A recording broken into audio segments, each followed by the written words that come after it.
I've hated my sister for months. Okay, let's see where this goes. Did my brother write that? My sister Maggie really sucks. I have 2 younger sisters, Gracie and Kenzie. I, in typical big brother fashion, have always been very protective of them and love them both deeply. I was always closer to Gracie than Kenzie, mainly because of how close we are in age. Gracie and I are 10 months apart. Kenzie and I are just under 2.5 years apart. When Gracie was 17, I had just turned 18, and Kenzie was a few months shy of 16. Gracie was diagnosed with diffuse intrinsic pontine glioma. To say I was heartbroken is beyond an understatement. DIPG is extremely aggressive and always terminal. Even with treatment, Gracie was given 9 to 12 months to live. Kenzie started acting out after Gracie's diagnosis. She'd yell anytime anyone brought up Gracie's treatment or diagnosis, throw full-blown fits when Gracie got more attention than her, especially from me, etc. I tried to be there for Kenzie as much as I could, but nothing was ever enough for her. My parents put her in therapy, counselling, and even had her on anxiety medication for a bit. Nothing helped. Kenzie's behaviour just kept escalating. It got to the point she was intentionally being hurtful to Gracie. When Gracie got sick of losing her hair in clumps due to treatment, she had me shave it off. Kenzie made cruel remarks about her appearance. When Gracie passed away, Kenzie's behaviour just got worse. She'd scream anytime Gracie's name was brought up. She tried to refuse to go to Gracie's funeral. Our parents made her go anyway, saying, "I didn't love her anyway, why should I go?" She walked in on me crying a few times and called me a man-child. I still tried to be there for her. I know she probably was just having a hard time and didn't know how to handle things. But with each remark and outburst, my resentment kept growing. I hate that I detest her so much because I know that these behavioural issues aren't Kenzie.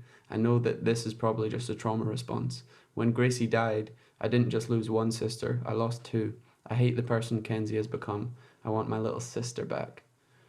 Wow. Oh my god, I thought you said wah. I was like, Brodie, what the fuck? Yeah. What That's the mad. Yeah. I was just trying to so Kenzie, the one he doesn't like anymore, is the youngest one that was reacting like that. Yeah. Yeah. I guess it just sounds like a trauma response, I guess, in all the wrong ways. That sounds Because so it can sad. affect grief and stuff can affect people in so many Totally different ways. Yeah. Yeah. Detached. Jealousy. Just sounds like detachment. Yeah. Yeah. Like, it's just that's nuts. Not wanting to deal with the trauma of Almost loss and grief, so you detach and you're like, I don't love them. I have no feelings. Like, which is so sad. Yeah, because it sounded like she was mad at her sister for being sick. Yeah. So, like, she would, with all the little comments and stuff about her, yeah, like that's losing horrible. her hair. She's gonna grow up with guilt. Like, she's gonna carry that forever. Yeah. Guilt is also part of grief.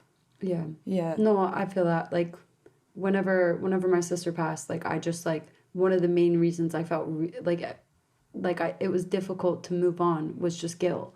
Like, guilt for every time I missed her call and didn't call back. Like, every time I could have gone and seen her and I didn't, and all these different things. And until I just, like, finally said, well, like, what am I gonna, like, there's nothing I can do about it. Like, all I'm doing is just holding myself back, which would just disappoint her. Like, do you know what I mean? So it's like, just being able to let go of guilt is, like, a huge thing. Yeah. Yeah. I'm sure maybe when she gets a bit older, she'll have this whole realization. You'd think, you'd hope. Hopefully. You'd hope, yeah.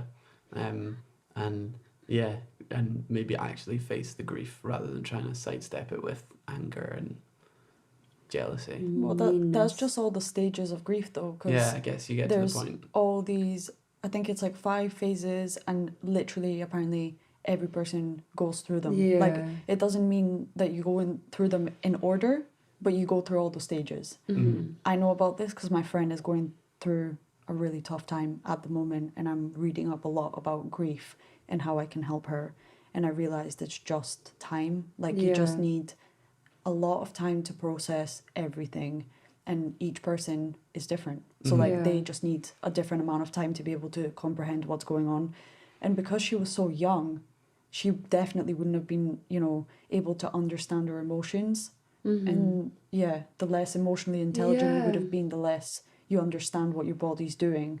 So she probably might have not even realized she was angry, but do you know what I mean? Like, kind of almost on autopilot, just acting, but not realizing. Yeah. And it's so true. Like, you hear from so many people, and it's like almost when something really bad happens in a family, like to a family, people always think you need to get better at the same time as everyone. Like, and I find that really difficult because I'm kind of having these conversations even now, and it's been like 10 years since my sister passed. And it's like, if someone in our family is still struggling, they're like, it's been this long. Like, and I'm just like, immediately, like, shut up. Like, shut the fuck up. Like, do you know what I mean? Because, like, it was like 8 years after, and I thought I had kind of dealt with it. And then I started seeing, not a therapist, she was like a Reiki healer, but she felt like a therapist to me.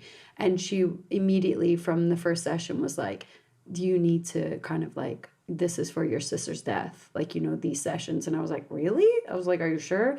And then like I went and saw her like once a month for like 3 months, and it really was like, it was all like, I didn't realize that all these issues I was having was because of me just like pushing everything down, and it was like all covered up, like, you know. And then it just kind of like coming out, like, yeah. and that was actually 8 years after, like, you know. So it's like, even if it's 10, 15, 20 years, like, grief can still come back. Like, do you know what I mean? Like, it doesn't mean it's just done with just because it's been a long time, or your version of a long time. Yeah. Because some people don't deal with it at all for years, and then it takes them to like 8 years to go through those stages or whatever. Yeah. Literally.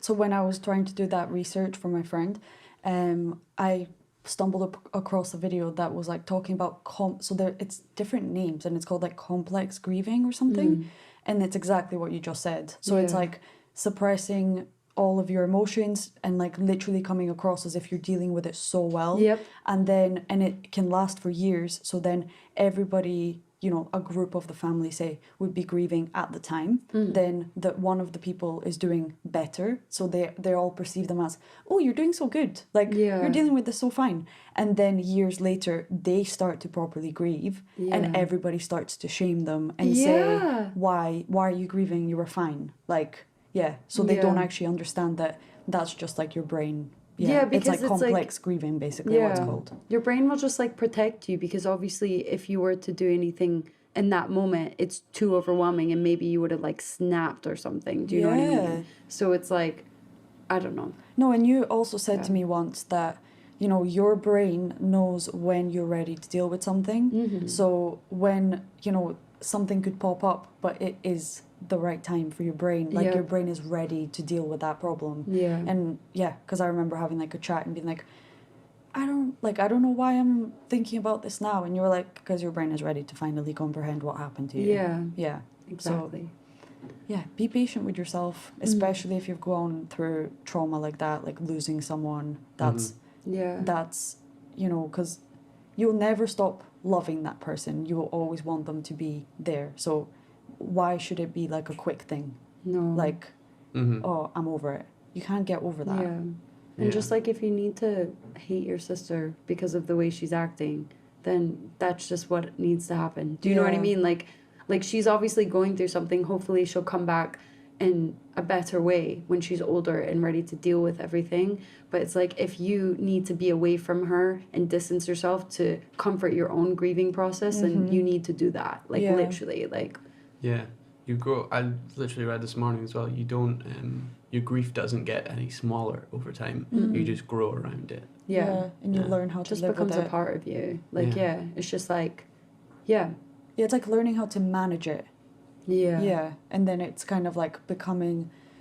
Oh, it was the last part of grieving is acceptance. So I think that would be like the last stage. It's like, okay, I'm still feeling this pain, but I've accepted what's happened. That's like, I can easily talk about my sister and what happened, but then some days I'll be fine and it'll be like very casual conversation, and then some days still, like, I'll just like, one thing, a song will come on and I'll just start crying. Like, do you know what I mean? It's just like, this is just life, this is being human. Like, don't try to stop yourself from feeling it, because then you just start to suppress shit. It bubbles up and then it comes out. One big thing that can overwhelm you. And stuff like, certain disorders can happen through traumatic events from suppression and stuff like that. So it's just like being as open and communicative and as you can, is super important. Mm-hmm. Yeah. And I only started to like get better once I started seeing someone. So like honestly, if you can go to therapy or if, like in any sort of way, like even if your friend is kind of like that person you talk to, talking about it is so helpful. Like I only started to grow as a person in a better way when I started actually seeking help. So yeah. Never Whatever be your afraid. version of help is, like mine was like a Reiki crystal healer lady, like, but for you maybe it's something else. Yeah. Mm-hmm. So for sure. Yeah, never be afraid to ask for help, Nope. because you'd be surprised how much people are willing to help. Exactly. Yeah. What a story.